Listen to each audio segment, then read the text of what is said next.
आज की इस वीडियो में हम डिस्कस करेंगे इनवर्स स्क्वायर लॉ क्या होता है प्लस उसकी डेरिवेशन डिस्कस करेंगे। इनवर्स स्क्वायर लॉ क्या कहता है? Saying that F is inversely, F मतलब कि फोर्स, जो फोर्स है वो क्या है, इनवर्सली प्रोपोर्शन है किसके, स्क्वायर ऑफ डी, मतलब कि डिस्टेंस के स्क्वायर के इनवर्सली प्रोपोर्शन है।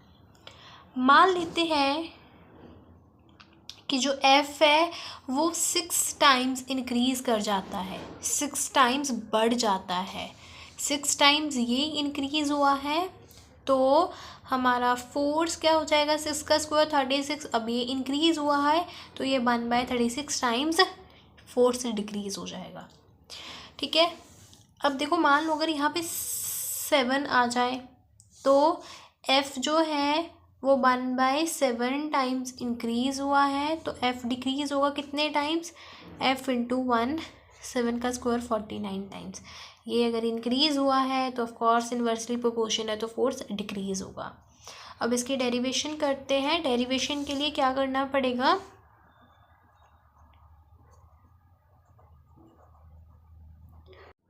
अब डेरिवेशन के लिए हमें मानना पड़ेगा, क्या मानेंगे, considered an object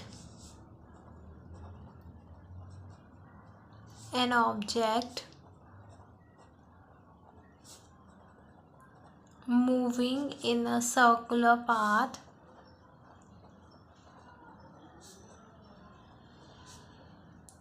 with constant speed। अब बताओ मुझे, एक तो टर्म आया है कि सर्कुलर पाथ में मूव कर रहा है विद अ कांस्टेंट स्पीड, मतलब कि स्पीड में कोई चेंज नहीं हो रहा है। अब सर्कुलर पाथ में मतलब ऑब्जेक्ट, ये सर्कुलर पाथ है और ये आपका ऑब्जेक्ट है तो वो सर्कल के पाथ में मूव हो रहा है। अब इसमें इस केस में क्या होता है, जैसे मान लो 1 2 3 4 और ये एक सेंटर की तरफ तो होता ही है। अब कोई ऑब्जेक्ट स्ट्रेट लाइन में मतलब मान लो मूव कर रहा है बट उस पर इधर की तरफ को फोर्स एक्ट करेगा। ठीक है, अभी रहने देते हैं ये बात समझने के लिए, बिकॉज फिर आप कंफ्यूज हो जाओगे। ठीक है, ये बात अभी समझने के लिए रहने देते हैं क्योंकि आप इस बात पे कंफ्यूज हो जाओगे। 11th में आपको समझ में आ जाएगी। 9th क्लास के लिए सर्कुलर पाथ में कौन सी फोर्स लगती है, सेंटीपिटल फोर्स। सेंटीपिटल फोर्स उसका फॉर्मूला होता है mv²/r। सेंटीपिटल फोर्स का फॉर्मूला mv²/r। अब यहाँ पे mv² क्या है, वो है आपका स्पीड। स्पीड का फॉर्मूला होता है डिस्टेंस बाय टाइम। अब मुझे बताओ, कोई ऑब्जेक्ट अगर सर्कुलर मोशन में मूव कर रहा है, सर्कुलर पाथ में मूव कर रहा है तो उसका जो डिस्टेंस होगा यही होगा। अब डिस्टेंस उसका क्या होगा, basically circumference of a circle, circumference of a circle. Circumference of circle क्या होता है, 2πr। ठीक है, तो जो डिस्टेंस है वो होगा 2πr अपॉन में टाइम। तो v की वैल्यू निकल गई है, यहाँ पे हम v की वैल्यू पुट करेंगे। देखो एफ जो है सेंटीपिटल फोर्स, ठीक है, एफ सी लिखा है क्योंकि ये सेंटीपिटल फोर्स है। v की वैल्यू 2πr और v के ऊपर स्क्वायर भी है तो मतलब इस पूरी, और नीचे बेटा टाइम भी है, उस पूरी के ऊपर स्क्वायर करेंगे और ये आपका फिर r बचा तो r इसके नीचे एज इट इज़। अब देखो एफ सी जो है m स्क्वायर है, मतलब ये इसके इस नीचे भी स्क्वायर है, 2 के नीचे भी, पाई के नीचे भी, r के नीचे भी, t के ऊपर भी स्क्वायर है। तो 2 2 4, पाई का पाई r, पाई square into r square upon में क्या लिखोगे बेटा, ये r तो है ही साथ में, ये t है, t का स्क्वायर। अब देखो क्या करना है, ये एक r कैंसिल हो जाएगा तो m into 4π square into r ही बचेगा और अपॉन में t स्क्वायर। अब देखो यहाँ से कुछ तो याद आ रहा होगा, कैपलर्स लॉ। कैपलर लॉ क्या कहता है कि जो टी स्क्वायर है वो डायरेक्टली प्रोपोर्शनल है r क्यूब के। मुझे अब ये कांस्टेंट साइन हटाना है तो मुझे और डायरेक्टली प्रोपोर्शनल ट्रायंगल तो कोई कांस्टेंट लेके आना पड़ेगा। आर का क्यूब, के इधर रहने दो, टी बाय आर कर दो, तो के की वैल्यू इतनी आ गई। बट मुझे बताओ, हमारे यहाँ पे आर ऊपर है तो मुझे आर को ऊपर लिखना चाहिए और टी को नीचे। अब ये कैसे होगा जब हम इसका इन्वर्स करेंगे। अब इसको क्या कहते हैं, इन्वर्टेंडो सॉरी, ठीक है, इन्वर्टेंडो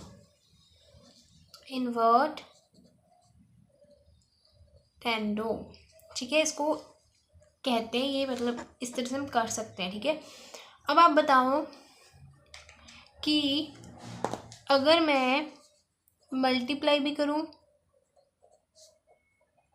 और डिवाइड भी करूं आर स्क्वायर को, तो एफ सी बराबर हो जाएगा m इंटू 4 इंटू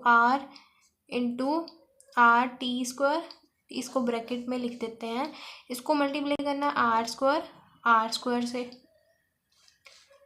अब यहाँ पे m into 4 into pi square into ये हो जाएगा आर क्यूब अपॉन में T square as it is. अब ये जो आर स्क्वायर है इसको हम ऐसे 1/r स्क्वायर भी तो लिख सकते हैं ना, क्योंकि ऊपर कुछ बचा नहीं, मल्टीप्लाई करोगे तो वही चीज़ आ जाएगी। इसको मैंने ऐसे लिख दिया। अब देखो ये मैच कर रहे हैं, आर स्क्वायर टी का R cube T cube match कर रहे हैं। तो m into 4 pi square into मैं इस पूरे की वैल्यू में 1/6 ले सकती हूँ, 1/k ले सकती हूँ, 1/k ले सकती हूँ क्योंकि मैंने कहा कि ये इसके बराबर है, इंटू 1/r का रेडियस, आर का रेडियस का स्क्वायर या डिस्टेंस का स्क्वायर।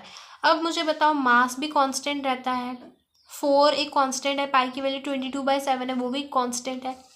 तो जो एफ सी है वो बराबर है किसके, कांस्टेंट इंटू ये भी तो फिर कांस्टेंट ही लगाया है ना, ये टर्म भी तो, मतलब ये पूरा यहाँ तक कांस्टेंट है क्योंकि बेटा मास कभी चेंज नहीं होता, वो भी कांस्टेंट है। और मैथमेटिकल वैल्यूज़ तो हमेशा ही कांस्टेंट होती है, और ये भी तो हमने कांस्टेंट लगाया है। तो ये टर्म कांस्टेंट है मल्टीप्लाई बाय 1r स्क्वायर, जिसको मैं लिख सकती हूँ कि जो f बराबर है 1/r स्क्वायर के कौन सी, सेंटीपिटल फोर्स। बट इसको हम ऐसे लिख देते हैं। तो यही चीज़ हमने समझी थी यहाँ पे, और यही चीज़ निकल के आ गई है, ठीक है। आप यहाँ पे डी भी लिख सकते हो, वो आपकी मर्ज़ी है। आर स्क्वायर लिखना है आर लिख दो, स्टेटमेंट को अकॉर्डिंग लिखना है तो F is equals to T square. तो ये डेरिवेशन होगी आपकी इन्वर्स स्क्वायर लॉ की, और हमने देख भी लिया कि ये बुक में जो लिखा है इसका मतलब क्या होता है, ठीक है। आई होप आपको समझ में आया होगा, और हमने बाकी के टॉपिक्स कवर किए हुए हैं, उसका लिंक आपको डिस्क्रिप्शन में मिल जाएगा।